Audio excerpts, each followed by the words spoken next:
Hello বন্ধুরা, আশা করছি সকলে ভালো আছেন। আমি আজকে একটি গুরুত্বপূর্ণ বিষয় নিয়ে আপনাদের সামনে হাজির হলাম। সেটা হচ্ছে যে প্রাইমারি শিক্ষা অধিদপ্তর প্রকাশিত একটি গুরুত্বপূর্ণ বিষয়। সেটি হচ্ছে প্রধান শিক্ষক নিয়োগ। আপনারা অবশ্যই জানেন যে প্রধান শিক্ষক পদে কিন্তু বহু সংখ্যক লোক নিয়োগ করা হবে। তো এই বিজ্ঞপ্তিটা কিন্তু অলরেডি আমাদের প্রকাশ করা হয়েছে। সেটা হচ্ছে ২০শে সেপ্টেম্বর থেকে কিন্তু এটা প্রকাশিত হয়েছে। এর আবেদনের শেষ হয়তো ১২ই অক্টোবরের দিকে। তো আপনারা অনেকে হয়তো মোবাইল থেকে এটাকে কিভাবে এপ্লাই করবেন বা কিভাবে আবেদন করবেন সেই পদ্ধতিটা বা প্রসেসিংটা বুঝতেছেন না। তাদের জন্য আজকের আমার এই ভিডিওটা। অবশ্যই ভিডিওটাকে পুরোটা স্কিপ না করে পুরোটাই দেখবেন, তাহলে হয়তো বুঝতে পারবেন। আমি স্টেপ বাই স্টেপ আপনাদের সামনে দেখানোর চেষ্টা করব কিভাবে আপনারা এই আবেদনটা করবেন। তো দেখেন, চলেন আমরা প্রথমে সার্কুলারটা যদি দেখে আসি, তাহলে এখানে বলা হচ্ছে যে দেখেন, প্রধান শিক্ষক নিয়োগ পদে আমরা যে অপশনটা দেখতে পাচ্ছি যে প্রধান শিক্ষক নিয়োগ, এখানে দেখেন ২,১৬৯ জন ২,১৬৯ জন নিয়োগ করা হবে প্রধান শিক্ষক পদে। তো আপনারা এখনও যারা আবেদন করেননি তাদের জন্য হয়তো বা এটা সুবর্ণ সুযোগ। যারা এই গ্রাজুয়েশন কমপ্লিট করেছেন, হ্যাঁ, তাদের জন্য হয়তোবা আমরা এক নজরে এর আবেদন ফর্মটা একটু দেখে আসতে পারি। তো আসলে কী, কী দরকার বা শিক্ষাগত যোগ্যতা কতটুকু লাগবে। তো দেখেন, এখানে কিন্তু আমাদের বলা হয়েছে যে শিক্ষাগত যোগ্যতার ব্যাপারে। এই যে শিক্ষাগত যোগ্যতা, কোনো স্বীকৃত বোর্ড হতে, বিশ্ববিদ্যালয় হতে এসএসসি বা এইচএসসি পাস ও ন্যূনতম দ্বিতীয় শ্রেণীর সমমানের জিপিএ সহ স্নাতক বা স্নাতক সম্মান ডিগ্রি, তার মানে অনার্স পাস হলেই হচ্ছে আপনাদের। লিঙ্গ নারী যে কোনো হতে পারে, এখানে জাস্ট বলা হয়েছে। আরেকটা সব থেকে মজার ব্যাপার হচ্ছে, যেখানে দেখেন একটি বিষয় বলা হয়েছে, যেটা হয়তোবা প্রত্যেকবার থাকে না সার্কুলার, কিন্তু এবারে বিশেষ একটি বিষয় যে নতুনরা, এখানে বলা হয়েছে কিন্তু দেখেন উপরে বলা হয়েছে নতুনরা, আমরা যারা এখানে নতুন রয়েছি, যারা একবারে আমাদের কোনো অভিজ্ঞতা নেই কাজে, তারাও কিন্তু আমরা এই পেশায় নিয়োগ হতে পারবো। এটা আমাদের সুযোগ যে নতুন ও অভিজ্ঞতা যাদের আছে উভয় আবেদন করতে পারবে চাকরির পদ অনুযায়ী। তো এটা হয়তোবা আমাদের জন্য এবারে একটি সুবর্ণ সুযোগ। বয়স সীমা লেখা আছে 18 থেকে 32 বছর লাগবে। তো চলেন, আমি আপনাদেরকে অবশ্যই দেখাবো যে আপনারা কিভাবে এর আবেদনটা করতে পারবেন। এখানে দেখেন আবেদনের শুরু এবং শেষের তারিখ দেওয়া আছে 21 সেপ্টেম্বর থেকে 12-20 অক্টোবর পর্যন্ত। তো আমরা এটা কিভাবে আবেদন করব? আমরা এর জন্য মোবাইল ব্রাউজিংয়ে কি করব? অবশ্যই আমরা প্রথমে মোবাইলটাকে ডেস্কটপ মুড করে নেব। কিভাবে?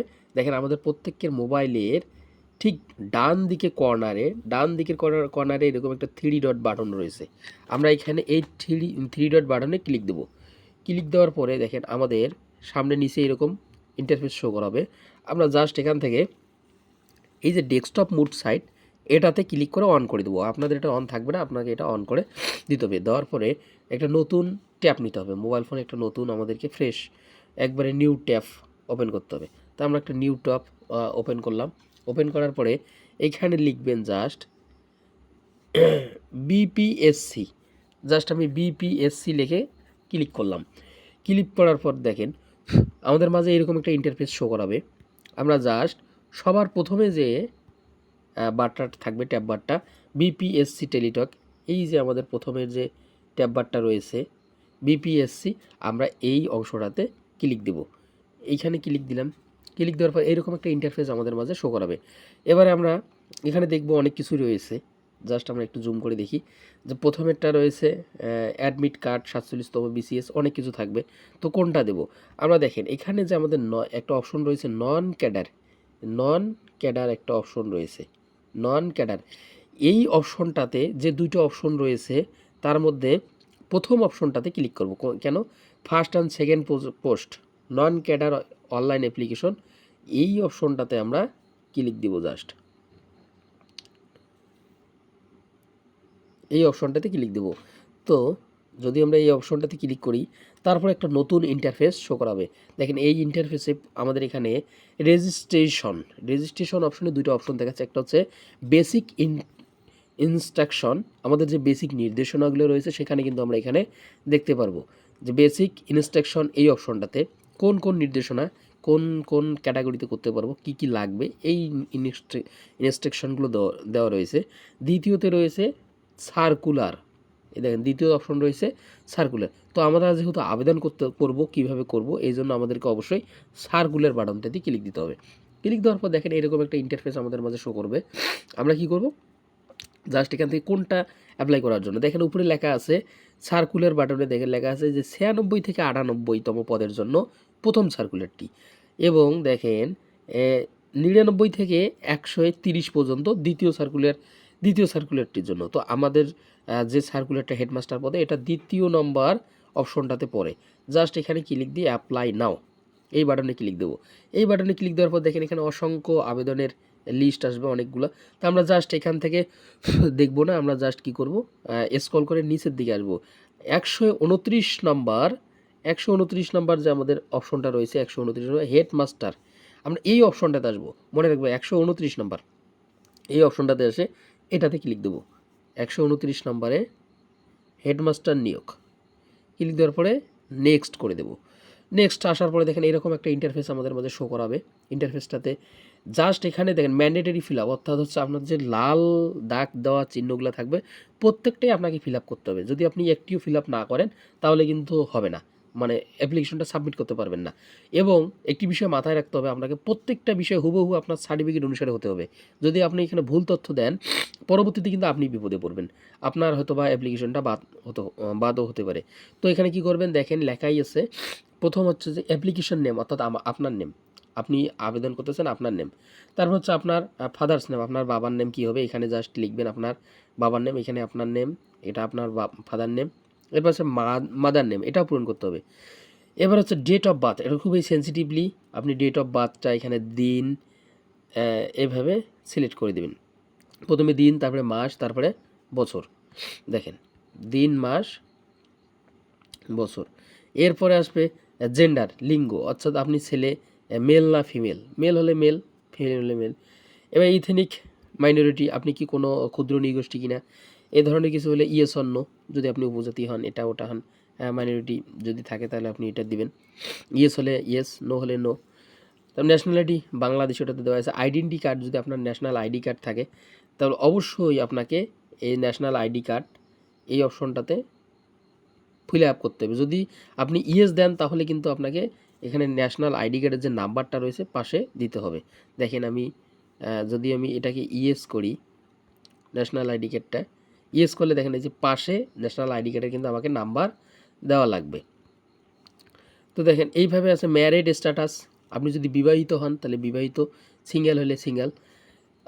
যদি আপনি বিবাহিত দেন তাহলে দেখেন অবশ্যই আপনার কিন্তু এখানে একটা বিষয় হচ্ছে বিবাহিত দিলে আপনাকে স্পোন্স নেম যাবে, স্পোন্স নেম মানে আপনার স্বত্বাধিকার কে।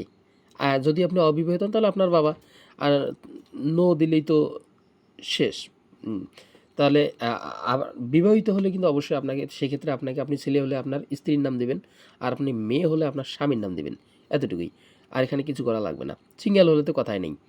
তারপরে আসেন আপনার অ্যাড্রেস, প্রেজেন্ট অ্যাড্রেস, আপনার লোকেশন এসে কেয়ার অফ বলতে আপনি কার আন্ডারে রয়েছেন, আপনার বাবা মা, আপনি তার নামটা প্রথমে দেবেন, যে আপনার বাবার নাম কেয়ার অফ, আপনি নাম দিলেন, মনে করেন আপনার বাবার নাম রহিম, তাহলে রহিম, কেয়ার অফ রহিম, এইভাবে দিবেন। তারপরে ভিলেজের নাম দিবেন, ভিলেজ। এরপরে আসবেন ডিস্ট্রিক্ট দিবেন, উপজেলা দিবেন, পোস্ট দিবেন, পোস্ট কোড আপনাদের পোস্ট কোড যা আছে তাই, শেষ। এরপরে দেখেন এই বাটনটাকে এটাতে এই দ্বিতীয় অপশনে এসে এখানে আপনার লেখার দরকার কোনো নাই, কোনো লেখার দরকার হবে না। আপনি জাস্ট এই অপশনটাতে সেম অ্যাড্রেস, এটাতে ক্লিক দিয়ে দেবেন, অটোমেটিক ফিল আপ হয়ে যাবে।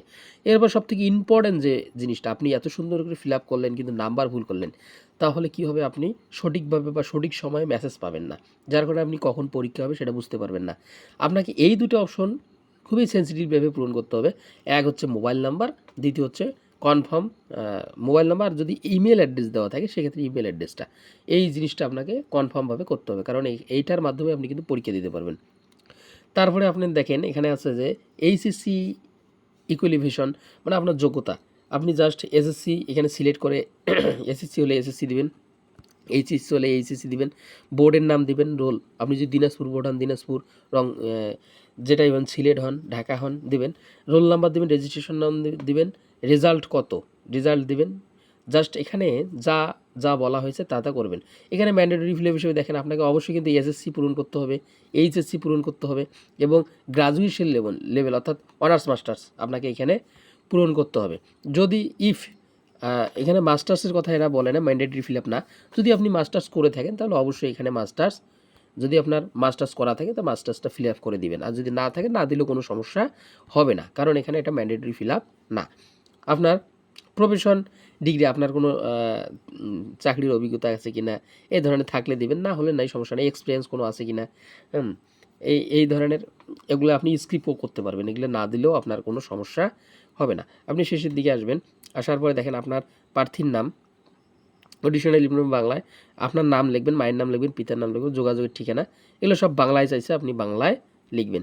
লেখার পরে দেখেন এখানে একটা এক্সাম কোড আছে, এই নিচের অপশনটা কোড থেকে আপনি এখানে যে কোডটা দেখতে পাচ্ছেন, এই কোডটা জাস্ট যা লেখা থাকবে হুবহু তাই এই বারটাতে লিখে দিবেন। কোন বারটাতে? এই বারটাতে লিখে দিয়ে নেক্সট করবেন। এই তারপরে কী করবেন, দিস অ্যাভব ইনফরমেশন, এই অপশনটাতে টিক মার্ক দিয়ে দেবেন, এই যে এই লেখাটাতে টিক মার্ক দিয়ে দেবেন, দেওয়ার পরে নেক্সট করে দেবেন। নেক্সট করার পরে দেখবেন যে আপনার ফিল আপ হয়ে যাবে। এবং তারপরে আমি হয়তো বা এখানে দেখাচ্ছি না ফিল আপ করে, আপনারা ঠিক এখানে এসে ফিল আপ করবেন। এবং ছবি আপনার লাগবে, ছবিতে আমাদের কিন্তু রুলস বলা আছে, যে রুলস বা আমাদের যে গাইডলাইন দেওয়া আছে আপনার প্রথমের অপশনটাতে, এইখান থেকে আপনারা দেখে নেবেন যে ছবি কত পিক্সেল, কত 300 পিক্সেল বাই 300 পিক্সেল, আর হচ্ছে 300 বাই 80 পিক্সেল, এই অনুপাতে আপনারা ছবিটা করে নেবেন। তো ধন্যবাদ বন্ধুরা, আপনাদের যদি ভিডিওটা ভালো লাগে অবশ্যই লাইক কমেন্ট করবেন এবং একটি শেয়ার দিতে ভুলবেন না। ধন্যবাদ সকলকে।